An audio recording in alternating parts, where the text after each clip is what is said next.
Bueno, seguimos con la descripción cinética de nuestro proyecto. Entonces tenemos nuestro proyecto tipo 1, biela, manivela, pistón, en el cual nosotros sabemos ya completamente nuestra cinemática, sabemos cómo es el movimiento rotacional de la manivela, cómo es el movimiento plano general de nuestra biela, ¿sí? Y cómo es nuestro movimiento longitudinal en la dirección horizontal de nuestra masa B. Entonces, todos esos son datos de nuestro problema que nosotros conocemos. Bien, todos ya los hemos resuelto a partir de nuestras clases anteriores, de nuestros pasos anteriores de nuestro proyecto. Toda la cinemática está resuelta. Bueno, ahora nosotros tenemos que saber, ¿cierto?, ciertos otros datos de nuestro problema. Por ejemplo, la masa de la barra OA de la manivela es un dato que nosotros conocemos, ¿sí? La masa de nuestra biela también es un dato que nosotros conocemos. Y finalmente la masa de nuestro peso B, ¿cierto?, de nuestra masa B que nosotros vamos a mover. Si ese es el objetivo, mover la masa B. Entonces, también deberíamos nosotros conocer esa masa. También deberíamos nosotros conocer, por ejemplo, aquí es en este caso el coeficiente de fricción que existe entre la masa B y el piso sobre el cual se puede deslizar, o en el caso de un motor de combustión interna o de un compresor, pues la fricción que hay entre el pistón y las paredes, la camisa de nuestro pistón. Entonces, todo ese dato también debería ser conocido.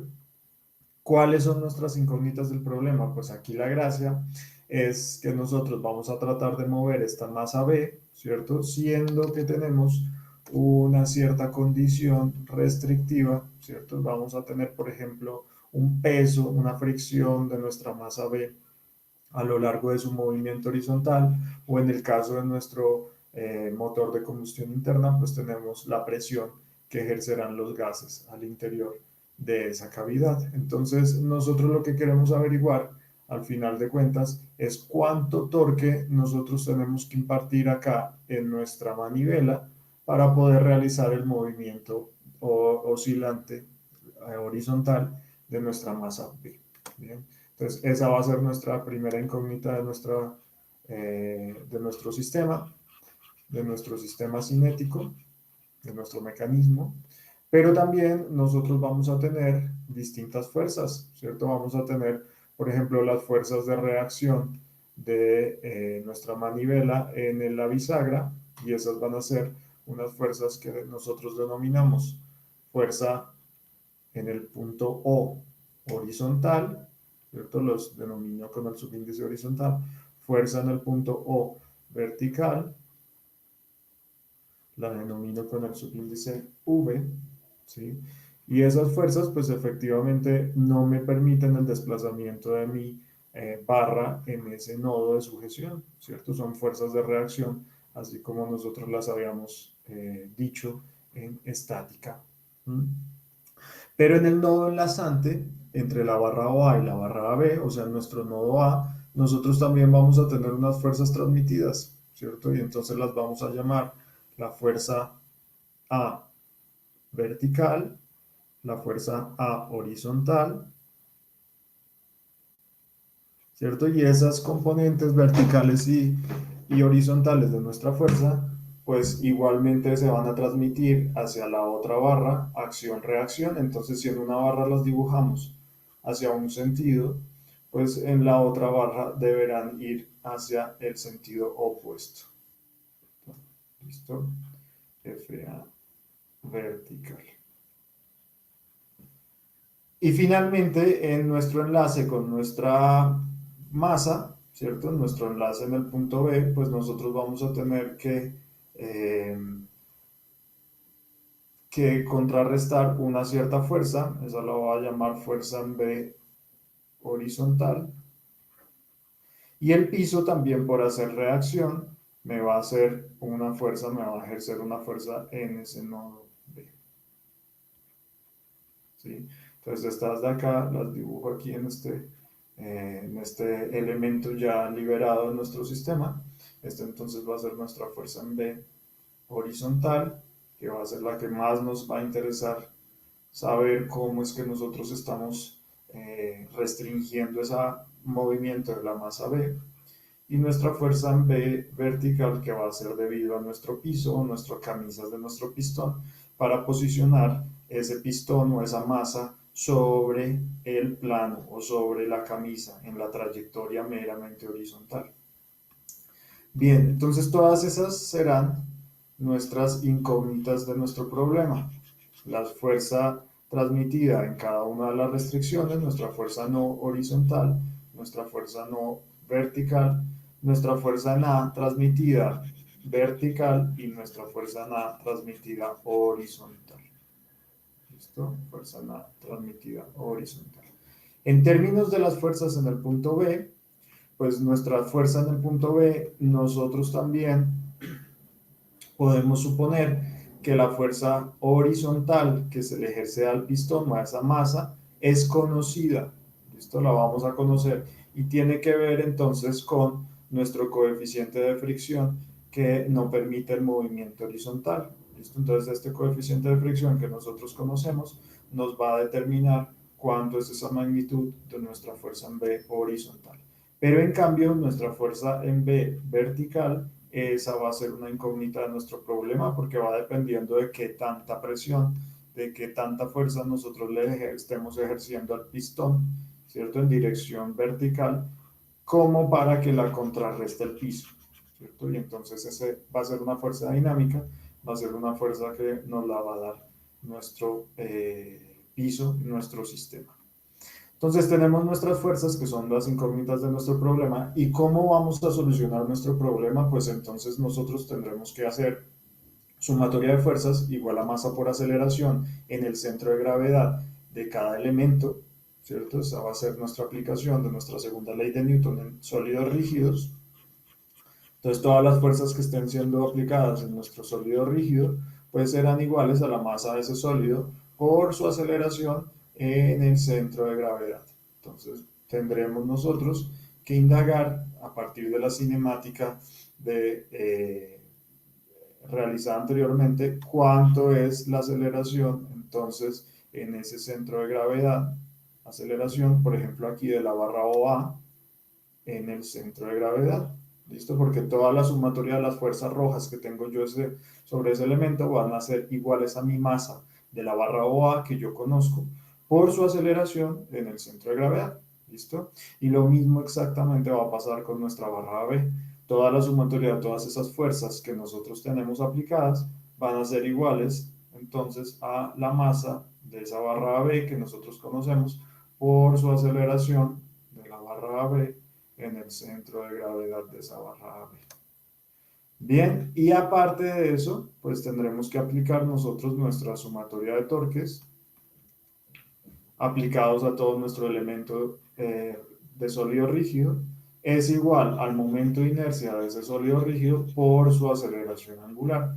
Fíjense que de nuevo nosotros sabemos la aceleración angular de esos elementos, ¿cierto? En el caso de la barra OA será nuestra aceleración angular 1, que nosotros encontramos nuestra, en nuestra cinemática, descripción cinemática, pero aquí entonces tendremos nosotros que tomar en cuenta todas esas torques que ejercen estas fuerzas, ¿cierto? Más el torque que nosotros queremos indagar cuánto tiene que ser, ¿cierto? Esa es nuestra incógnita, cuánto torque le tendremos nosotros que impartir a nuestra barra manivela, ¿cierto? Entonces toda esa sumatoria de esas torques, de las fuerzas más ese torque sub cero azul, tienen que ser iguales a la momento de inercia de nuestra barra por su aceleración angular. Y exactamente lo mismo tiene que pasar aquí con nuestra barra AB. Entonces esta ya sabemos que es la aceleración 2, ¿cierto? Y la sumatoria de todos los torques generados por todas las fuerzas tienen que ser iguales al momento de inercia de nuestra barra AB por su aceleración angular, que es su aceleración alfa 2 encontrada en nuestra descripción cinemática. Bien, entonces vamos a ver cómo aplicar esas dos ecuaciones en cada una de las barras. Entonces comenzamos nosotros con la barra OA, ¿cierto?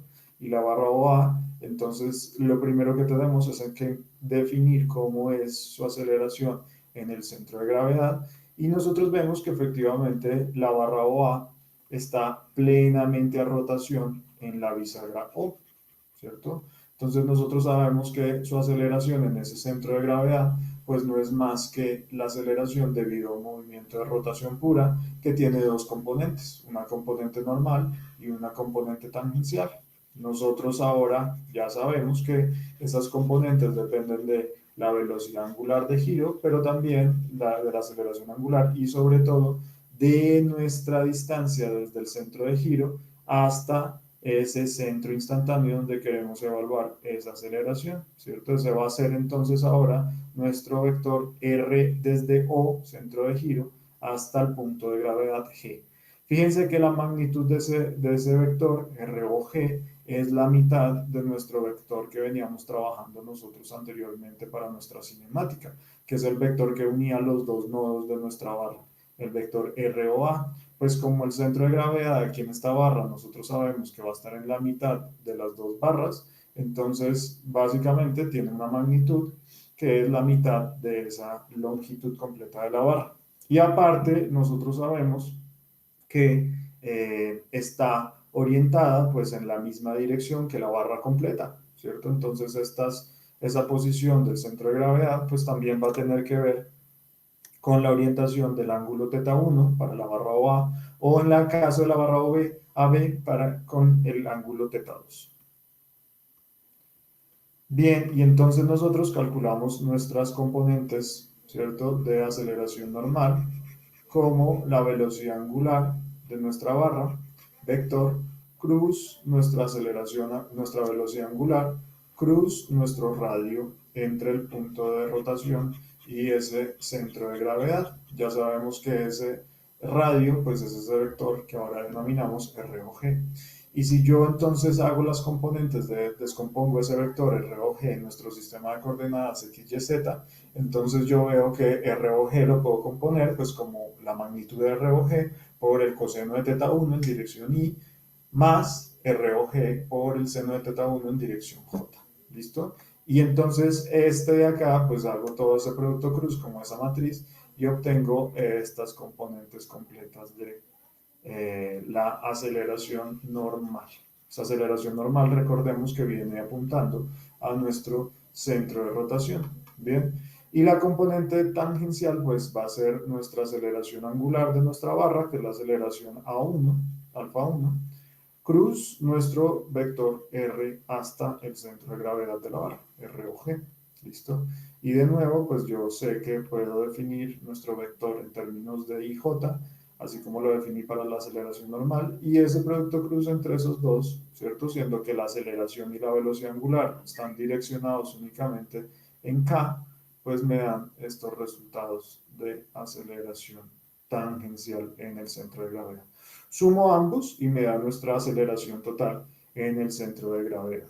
Bien, entonces eso ya sabemos que multiplicado por la masa, que es un dato conocido, tendrán que ser los términos del lado derecho de nuestra ecuación de sumatoria de fuerzas igual a masa por aceleración en el centro de gravedad. Y entonces nosotros ahora simplemente tenemos que hacer la sumatoria de fuerzas al lado izquierdo y entonces las separamos directamente en I y directamente en J, y en I que se van a hacer en las componentes en la componente horizontal, pues solamente tenemos la fuerza en O que la dibujamos hacia la derecha positiva, menos la fuerza en A horizontal que la dibujamos hacia la izquierda y entonces debe ser negativa. Y en J nuestra fuerza en O vertical hacia arriba, ¿cierto? No, y negativa en A. Perfecto. Y la suma de esas dos me tienen que dar la masa por la aceleración en el centro de gravedad. Y si se fijan, cada uno de esos términos, yo los tengo que poner, los de aceleración, los que vienen en la dirección X, ¿cierto? En la dirección Y, pues son ese del que viene de la aceleración normal y ese que viene de la aceleración tangencial, pero cada uno de esos términos que vienen en I, entonces los contribuyo como mis componentes en I de mi aceleración en el centro de gravedad, y en J pues exactamente lo mismo, contribuyo yo los términos que vienen orientados simplemente en J. Perfecto, entonces ahí ya tenemos nuestras dos primeras ecuaciones cinéticas de balance de fuerzas igual a masa por aceleración en nuestro componente. En términos de los torques, entonces fijémonos que nosotros tenemos los torques de todas estas fuerzas que vienen siendo ejercidas en un cierto radio, en un cierto brazo, y fíjense que entonces nuestros brazos son estas componentes de acá, ¿cierto? Esta no lo quiero dibujar en negro sino en amarillo. ¿Sí? Por ejemplo, para las fuerzas perpendiculares serán este brazo de acá, perdón, para las fuerzas verticales serán estos brazos de acá, y fíjense que esos brazos son el radio entre el centro de giro y el centro de gravedad, o sea, R o G, por el coseno de teta 1, ¿cierto? Ambos son exactamente el mismo brazo, por lo que tenemos exactamente en la mitad de esos dos triángulos. Y para nuestras fuerzas horizontales vienen siendo ejercidas con este brazo de acá vertical, ¿cierto? Son perpendiculares a nuestro brazo de acción vertical, que será R o G seno de teta 1. Y aquí tenía dibujado este triangulito que me explicaba esos brazos con respecto a R o G y a nuestro ángulo teta 1. Listo. Entonces, todo lo positivo será con nuestra regla de la mano derecha lo que viene hacia nosotros, incluyendo nuestro torque aplicado. Yo lo definí como positivo, es simplemente una definición. Si la solución me da negativo, quiere decir que va hacia el otro sentido el torque, ¿cierto?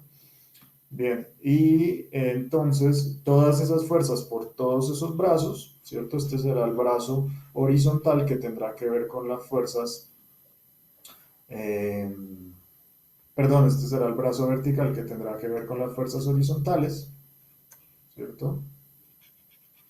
Esas fuerzas me ejercen un torque en sentido positivo K, ¿cierto? En cambio, el brazo de la dirección horizontal por las fuerzas verticales me ejercen ambas un torque en sentido menos K, y entonces por eso las pongo con un menos. Si se fijan, esta sumatoria de torques vienen todos los torques en la dirección K, por esto es un balance solamente en K, ¿listo? Y yo consideré entonces efectivamente que el torque que le estoy aplicando a la manivela va en dirección positiva acá. Todo eso tiene que ser igual a mi momento de inercia de mi barra OA por su aceleración angular, y la de aceleración angular pues es alfa 1, que yo de en todo lado la estoy suponiendo como positiva en K. Listo. Con respecto a la barra AB, entonces pues es exactamente el mismo análisis. Yo tengo todas esas fuerzas que nosotros hemos puesto ahí de transmisión de los demás elementos, y toda esa sumatoria de fuerzas pues tendrá que ser igual a la masa por la aceleración en el centro de gravedad de la barra AB. La otra cosa es que yo aquí, fíjense, no estoy transmitiendo torques. En ninguno de los dos extremos yo tengo la capacidad de transmitir torques, porque esos enlaces que son pines o pasadores no me dejan transmitir torques, ¿sí? Yo no puedo transmitir torques acá, entonces efectivamente, y tampoco estoy obstruyendo el movimiento rotacional de esta barra, de la biela, con lo cual yo no tengo ningún torque ni de carga ni aplicado transmitido desde la barra manivela hasta acá. Lo único que puedo transmitir son fuerzas, ¿cierto? Fuerzas en el plano, estas fuerzas rojas que nosotros estamos viendo acá. Bien, entonces nosotros aquí comencemos con la sumatoria de fuerzas, y entonces tienen que ser igual a la masa de la barra por la aceleración en el centro de gravedad, pero fíjense que esa aceleración en el centro de gravedad, ¿cierto? Que es esta aceleración absoluta en verde que yo estoy dibujando acá en el centro de gravedad, se puede definir con nuestra cinemática como la aceleración absoluta de uno de los nodos, ¿cierto? Por ejemplo, de nuestro nodo A, que es nuestro nodo inferior, al cual nosotros le podemos calcular esa aceleración completamente mediante el movimiento rotacional de la barra manivela, ¿cierto? Más el movimiento rotacional justo si yo fijo esa barra en el nodo A. Entonces, más nuestra contribución del sistema local de referencia, ahí de nuestro movimiento visto desde A, del resto de los elementos de la manivela, del resto de los puntos de la manivela. Y eso entonces sería nuestra aceleración del centro de gravedad de la barra AB vista desde A en un movimiento de rotación pura. Un movimiento de rotación pura en el cual yo conozco completamente la aceleración y la velocidad angular, ¿cierto? Las encontré previamente con nuestro análisis cinemático. Entonces, de nuevo, yo tengo esta componente de aceleración, ¿cierto? Este término de aceleración, que es nuestra aceleración en A, debido a nuestro sistema absoluto de referencia, más el movimiento rotacional, debido a que yo fijé el sistema de referencia ahí en el punto A y estoy viendo entonces el punto G del centro de gravedad de esa barra en rotación pura respecto del centro en A, de respecto al centro de rotación en A. Entonces, igual que en la vez pasada, nosotros lo único que tenemos que definir es ese radio entre el punto A en rotación y el centro de gravedad, que va a ser mi radio AG, mi RAG, que de nuevo es la mitad de nuestra barra completa, ¿cierto? En magnitud es la mitad de nuestra barra completa, RAB, y aparte de eso viene localizado en términos direccionados, en términos del ángulo θ2 que nosotros conocemos. Entonces, de nuevo, este brazo de acá será RAG coseno de θ2, ¿cierto? Esa será nuestra primera componente, nuestra componente horizontal de ese vector RAG. Y esta de acá, pues será RAG seno de θ2. Perfecto. Venimos y con esas componentes realizamos todos nuestros términos de aceleración normal y aceleración tangencial, como los productos cruces, y entonces aquí obtenemos nuestros resultados, ¿cierto? De los términos normal y tangencial de la aceleración en el centro de gravedad vista desde A, ¿cierto? Vista desde A en rotación pura. Listo, aquí pues es lo mismo que hemos hecho desde siempre, desde nuestro análisis cinemático.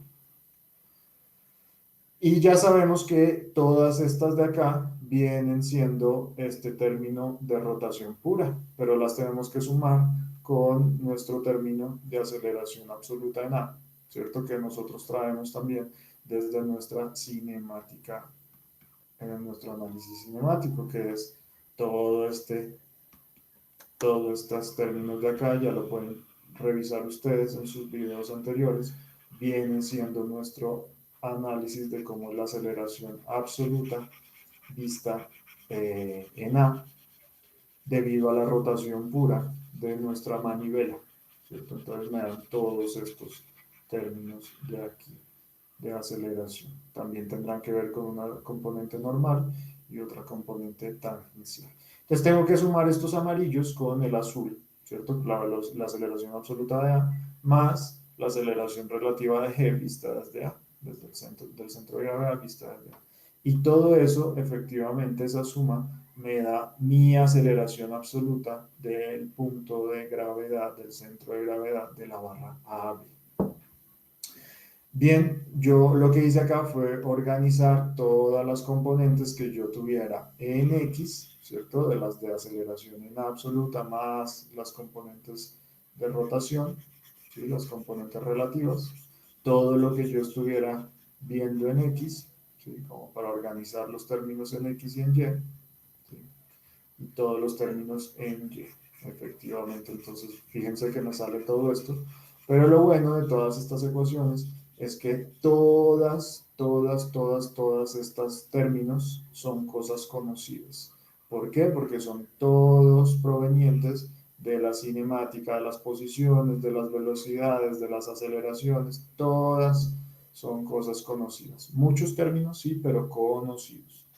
Entonces aquí nosotros venimos y reemplazamos todo lo en X, ¿cierto? Hacemos todo lo de sumatoria de fuerzas en X igual a masa por aceleración en X. Entonces ahí vienen siendo todos los términos en X de esa aceleración en el centro de gravedad que acabo de reescribir, ¿cierto? Y lo mismo para Y, toda la sumatoria de las fuerzas tendrá que ser la masa de la barra por su aceleración en el centro de gravedad, todos los términos en Y.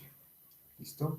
Aquí igual las fuerzas, pues yo concebí que las fuerzas hacia la derecha horizontales, como las del nodo A, que vienen siendo reacciones de la otra barra, son positivas y todas las que van hacia la izquierda, pues serán negativas, ¿cierto? Y positiva la que vaya hacia arriba en J y negativa las que vayan apuntando hacia abajo en J. Bien, y lo último que yo puedo hacer aquí es la sumatoria de los torques, ¿cierto? Entonces toda la sumatoria de los torques tendrá que ver con esas, también de nuevo, con estos brazos que yo tenga, ¿sí? Entonces para las fuerzas horizontales yo tendré estos brazos de aquí, ¿cierto? Y esos brazos verticales serán simplemente el RAG seno de teta 2, ¿cierto? Son estos brazos verticales. Y para las componentes verticales de fuerza, pues serán estos brazos horizontales, que serán esta componente horizontal de nuestra RAG, de nuestro radio entre A y G, o sea, RAG coseno de teta 2. ¿Listo? Y de nuevo yo considero los positivos los términos que me den en K positivo, con la regla de la mano derecha, ¿sí? Que vayan en sentido contrario a las manecillas del reloj, y negativos todos los términos que vayan en el mismo sentido a las manecillas del reloj, o sea, en K negativo. ¿Listo? Entonces, fíjense que acá pues contribuyen esas fuerzas, ¿cierto? Los brazos de esas fuerzas me dan ese torque, brazo por fuerza me da el torque, pero yo no tengo ningún otro torque que pueda impartir, por ejemplo, como el motor que sí va atado a la manivela, en el otro caso de la manivela. Todo eso entonces será igual al momento de inercia de esa masa por su aceleración angular. ¿Listo? Y entonces, en resumen, nosotros tenemos seis ecuaciones, ¿sí? Seis ecuaciones, fíjense las seis ecuaciones, aquí están. Ecuación 1, fuerza en X en la barra OA. Ecuación 2, fuerza en Y en la barra OA. Ecuación 3, sumatoria de torques en la barra OA. Ecuación 4, sumatoria de fuerzas en X en la barra AB. Ecuación 5, sumatoria de fuerzas en Y en la barra AB. Y ecuación 6, sumatoria de torques en la barra AB. Todas esas son un sistema de seis ecuaciones, ¿cierto? Con seis incógnitas, deberían ser seis incógnitas. Y entonces, de nuevo, ¿cuáles son las incógnitas? Pues son nuestras fuerzas de reacción de nuestra barra OA en el empotramiento en O, en la bisagra, ¿cierto? Nuestro torque que debemos aplicar, esta es como la más importante de nuestro sistema, cuánto torque nosotros tenemos que aplicar como operarios del motor de la manivela para poder mover ese mecanismo, ¿sí? Y de resto, pues tenemos otras incógnitas que son la fuerza transmitida en el nodo A, componente horizontal y componente vertical, así como la fuerza vertical que se me ejerce en B, ¿cierto? Para que el mecanismo pueda tener ese movimiento meramente horizontal de la masa B, ¿sí? Entonces aquí se encuentran todas esas incógnitas, por ejemplo, están acá, ¿cierto? Casi todas están al lado izquierdo. Yo tengo que saber dónde están todas esas, sobre todo para solucionarlas, ¿sí? En un próximo capítulo vamos a ver cómo es que se solucionan esas incógnitas, pero fíjense que por ahora las voy posicionando aquí en el lado izquierdo de nuestras ecuaciones. Y aquí tengo que todas estas serán nuestras incógnitas de nuestro sistema de ecuaciones. Por el contrario, todas los datos conocidos, casi que todos están en nuestro lado derecho de nuestra ecuación, si se fijan. Casi todas las cosas del lado derecho de la igualdad, del lado derecho del signo de igualdad, son cosas conocidas que nosotros podemos calcular mediante el conocimiento de nuestra cinemática completamente realizada previamente en los pasos previos de nuestro proyecto. Listo.